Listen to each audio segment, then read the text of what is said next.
ॐ वर्णानामर्थसङ्गानां रसानां छन्दसामपि मङ्गलानां च कर्तारो वन्दे वाणीविनायको। नारायणं नमस्कृत्य नरं चैव नरोत्तमं देवीं सरस्वतीं व्यासं ततो जयमुदीरयेत्। गुरुर्ब्रह्मा गुरुर्विष्णु गुरुर्देवो महेश्वर गुरुर्साक्षात् परब्रह्म तस्मै श्रीगुरुवे नमः। अखण्डमण्डलाकारं व्याप्तं येन चराचरं तत्पददर्शितं येन तस्मै श्रीगुरुवे नमः।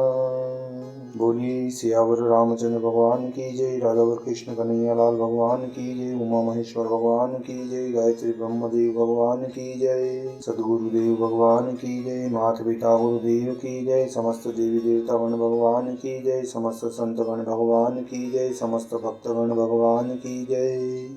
ओम नमः पार्वती पतये हर हर महादेव। तो मित्रों और आप सभी श्री मार्कंडेय पुराण के श्रेष्ठ रसिकजनों श्रोतागणों, अब तक हमने श्री मार्कंडेय पुराण की कथा को नियमित रूप से क्रमबद्ध रूप से श्रवण किया है, कीर्तन किया है, मनन किया है, भजन किया है। तो अब हम उसी क्रम में श्री मार्कंडेय पुराण के 57वें अध्याय की ओर कथा को अग्रसर करते हैं। आप सभी श्रेष्ठ श्रोतागण रसिकजन भगवान श्री राधा वल्लभ कृष्ण कन्हैया लाल के श्री चरणों में दृढ़ भक्ति रखते हुए कथा का श्रवण करें, कीर्तन करें, मनन करें, भजन करें। बोलिए श्री राधा व कृष्ण कन्हैया लाल भगवान की जय। तो श्री मार्कंडेय जी और कौष्टुकी मुनि के मध्य में बहुत ही सुंदर संवाद चल रहा है और उसी के अंतर्गत श्री कौष्टुकी मुनि कहते हैं कि हे द्विजश्रेष्ठ, हे मार्कंडेय जी, आपने मनवंतरों की स्थिति का भली भांति वर्णन किया और मैंने भी क्रमशः विस्तार पूर्वक उसे सुना। अब राजाओं का संपूर्ण वंश जिसके आदि ब्रह्मा जी हैं, मैं सुनना चाहता हूँ। आप उसका यथावत मुझसे वर्णन कीजिए। तब मार्कंडेय जी ने कहा कि हे वत्स, हे कौष्टुकी, प्रजापति ब्रह्मा जी को आदि बनाकर जिसकी प्रवृत्ति हुई है तथा जो संपूर्ण जगत का मूल कारण है, उस राजवंश का तथा उसमें प्रकट हुए राजाओं के चरित्रों का वर्णन सुनो। जिस वंश में मनु, इक्ष्वाकु, अरण्य, भागीरथ तथा अन्य सैकड़ों राजा जिन्होंने पृथ्वी का पालन किया था वह उत्पन्न हुए थे। वे सभी धर्मज्ञ, यज्ञकर्ता, शूरवीर तथा परम तत्व के ज्ञाता थे। ऐसे वंश का वर्णन सुनकर मनुष्य समस्त पापों से छूट जाता है। पूर्व काल में प्रजापति ब्रह्मा ने नाना प्रकार की प्रजा को उत्पन्न करने की इच्छा लेकर दाहिने अंगूठे से दक्ष को उत्पन्न किया और बाएं अंगूठे से उनकी पत्नी को प्रकट किया। दक्ष के अदिति नाम की एक सुंदर कन्या उत्पन्न हुई, जिसके गर्भ से कश्यप जी ने भगवान सूर्य को उत्पन्न किया, जन्म दिया। कौष्टुकी ने पूछा कि हे भगवान, मैं भगवान सूर्य के यथार्थ स्वरूप का वर्णन सुनना चाहता हूँ।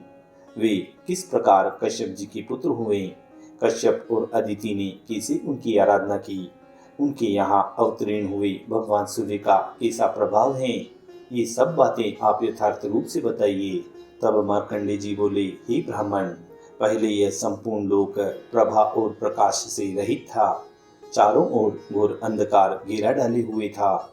उस समय परम कारण स्वरूप एक अविनाशी एवं बृहत अंड प्रकट हुआ। उसके भीतर सबके प्रपितामह, जगत के स्वामी, लोक स्त्रष्टा, कमल योनि साक्षात ब्रह्मा जी विराजमान थे। उन्होंने उस अंड का भेदन किया। हे महामुने, उन ब्रह्मा जी के मुख से ओम यह महान शब्द प्रकट हुआ। उससे पहले भू, फिर भुवः, तदंतर स्वः, ये तीन विहतियाएं उत्पन्न हुई जो भगवान सूर्य का स्वरूप हैं। ओम इस स्वरूप से सूर्य देव का अत्यंत सूक्ष्म रूप प्रकट हुआ। उसमें मह यह स्थूल रूप हुआ। फिर उससे जन यह स्थूलतर रूप उत्पन्न हो गया। उससे तप और तप से सत्य प्रकट हुआ। इस प्रकार ये सूर्य के 7 स्वरूप स्थित हैं, जो कभी प्रकाशित होते हैं और कभी अप्रकाशित रहते हैं। हे ब्राह्मण, मैंने ओम यह रूप बताया है, वह सृष्टि का आदि अंत अत्यंत सूक्ष्म एवं निराकार है। वही परब्रह्म तथा वही ब्रह्म का स्वरूप हैं। उक्त अंड का भेदन होने पर अव्यक्त जन्मा ब्रह्मा जी के प्रथम मुख से ऋचाएं प्रकट हुई। उनका वर्ण जपाकुसुम के समान था। वे सब तेजोमयी एक दूसरे से पृथक तथा रजोमय रूप धारण करने वाली थी। तत्पश्चात ब्रह्मा जी के दक्षिण मुख से यजुर्वेद के मंत्र अबाध रूप से प्रकट हुए। जैसा सुवर्ण का रंग होता है वैसा ही उनका भी था। वे भी एक दूसरे से पृथक पृथक थे।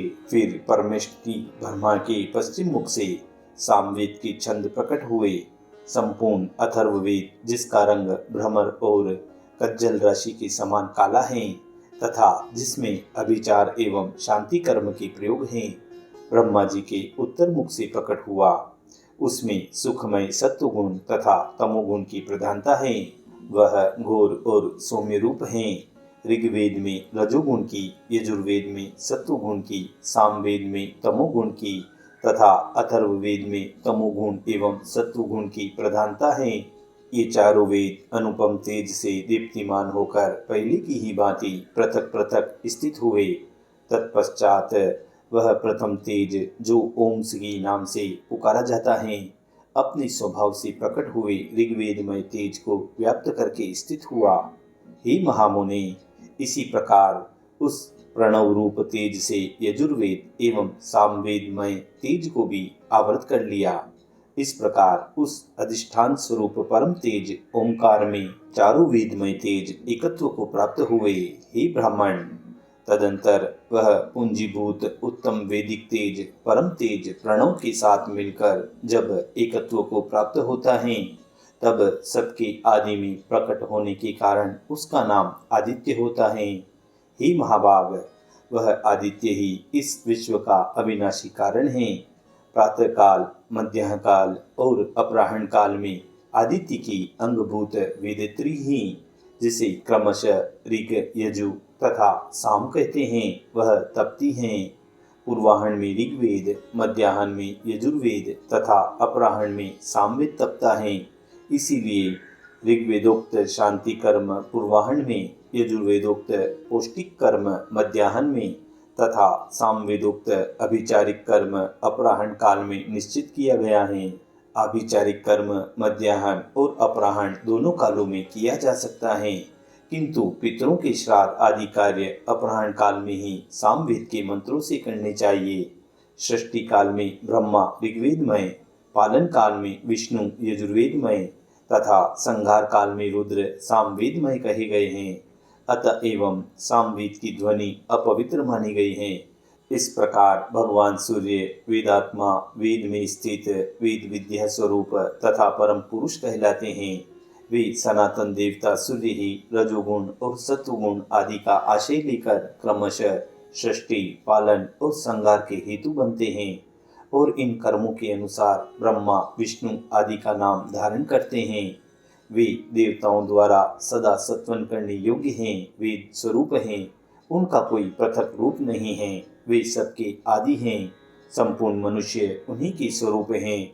विश्व की आधारभूता ज्योति वे ही हैं। उनके धर्म अथवा तत्व का ठीक ठीक ज्ञान नहीं होता। वे वेदांत गम्य ब्रह्म एवं पर से भी पर हैं। तदंतर भगवान सूर्य के तेज से नीचे तथा ऊपर के सभी लोग संतप्त होने लगते हैं। यह देखकर सृष्टि की इच्छा रखने वाले कमल योनि ब्रह्मा जी ने सोचा, सृष्टि, पालन और संहार के कारणभूत भगवान सूर्य के सब ओर फैले हुए तेज से मेरी रची हुई सृष्टि भी नाश को प्राप्त हो जाएगी। जल ही समस्त प्राणियों का जीवन है। वह जल सूर्य के तेज से सूखा जा रहा है। जल के बिना इस विश्व की सृष्टि हो ही नहीं सकती। ऐसा विचार करके लोक पितामह भगवान ब्रह्मा ने एकाग्रचित होकर भगवान सूर्य की स्तुति आरंभ की। ब्रह्मा जी बोले, यह सब कुछ जिनका स्वरूप है, जो सर्वमय है, संपूर्ण विश्व जिनका शरीर है, जो परम ज्योति है, स्वरूप है तथा योगी जन जिनका ध्यान करते हैं, उन भगवान सूर्य को मैं नमस्कार करता हूँ, जो ऋग्वेदमय है, यजुर्वेद के अधिष्ठान है, सामवेद की योनि है, जिनकी शक्ति का चिंतन नहीं हो सकता, जो स्थूल रूप में तीन वेदमय है और सूक्ष्म रूप में प्रणव की अर्धमात्रा है तथा जो गुणों से परे एवं परब्रह्म स्वरूप हैं, उन भगवान सूर्य को मेरा नमस्कार है। हे भगवान, आप सबके कारण, परम ज्ञेय, आदि पुरुष, परम ज्योति, ज्ञानातीत स्वरूप, देवता रूप से स्थूल तथा पर से भी पर हैं, सबके आदि एवं प्रभा का विस्तार करने वाले हैं। मैं आपको नमस्कार करता हूँ। आपकी जो आधा शक्ति है, उसी की प्रेरणा से मैं पृथ्वी, जल, अग्नि, वायु, उनके देवता तथा प्रणव आदि से युक्त समस्त सृष्टि की रचना करता हूँ। इसी प्रकार पालन और संहार भी मैं ही उस आधा शक्ति की प्रेरणा से ही करता हूँ, अपनी इच्छा से नहीं। हे भगवान, आप ही अग्नि स्वरूप हैं। आप जब जल सोख लेते हैं, तब मैं पृथ्वी तथा जगत की सृष्टि करता हूँ। आप ही सर्वव्यापी एवं आकाश स्वरूप हैं तथा आप ही इस पांचभौतिक जगत का पूर्ण रूप से पालन करते हैं। हे सूर्यदेव, परमात्म तत्व की ज्ञाता विद्वान पुरुष, सर्व यज्ञमय विष्णु स्वरूप आपका ही यज्ञ द्वारा यजन करते हैं तथा अपनी मुक्ति की इच्छा रखने वाले जितेंद्रिय यति आप सर्वेश्वर परमात्मा का ही ध्यान करते हैं। देव स्वरूप आपको नमस्कार है। यज्ञ रूप आपको प्रणाम है। योगियों के ध्येय पर ब्रह्म स्वरूप आपको नमस्कार है। हे प्रभु, मैं सृष्टि करने के लिए उदत हूँ और आपका यह तेज पुंज सृष्टि का विनाशक हो रहा है, अतः अपने इस तेज को समेट लीजिए। तब मार्कंडेय जी उन कौष्टुकी जी से कहते हैं कि हे कौष्टुकी, सृष्टिकर्ता ब्रह्मा जी के इस प्रकार स्तुति करने पर भगवान सूर्य ने अपने महान तेज को समेटकर स्वल्प तेज को ही धारण किया। तब ब्रह्मा जी ने पूर्व कल्पांतरों के अनुसार जगत की सृष्टि आरंभ की। हे महामुने, ब्रह्मा जी ने पहले की ही भांति देवताओं, असुरों, मनुष्यों, पशु पक्षियों, वृक्ष लताओं तथा नरक आदि की भी सृष्टि की। इसी प्रकार श्री कौष्टुकी जी और श्री मार्कंडेय जी के मध्य में बहुत ही सुंदर संवाद चल रहा है और उसी संवाद के अंतर्गत श्री मार्कंडेय पुराण के 57वें अध्याय की यहाँ पूर्णता व समाप्ति होती है। बोलिए श्री कृष्ण कन्हैया लाल भगवान की जय।